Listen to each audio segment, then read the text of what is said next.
करायला या. आज नाश्त्यामध्ये नाही का मी बीट घेतला आहे, गाजर खूप असं ताजे ताजे आहेत हे बीट आणि गाजर. म्हटलं मुलांना पण दिल्यानंतर मुलं ही पोटात जातात मुलांच्या. कांद्याची पात घेतली आहे मी इथं. मेथीची भाजी आहे. मटकीची डाळ टाकून खूप आवडते जास्त मुलांना. आमच्या घरात सहसा तसेच खातात.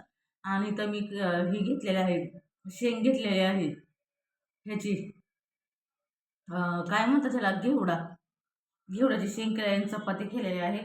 आणि असा नाश्ता हा झालाच पाहिजे आणि गेलाच पाहिजे पोटामध्ये. ते मॅगीचं ते तर काय खरं नाही तसलं काही. मुलांचं पण चांगलं भाज्या बिज्या असं सॅलेड वगैरे जायला करायला पण पोटात चांगलं राहतं. लागतं पण पोटाला, रक्तवाढीचं पण असतं.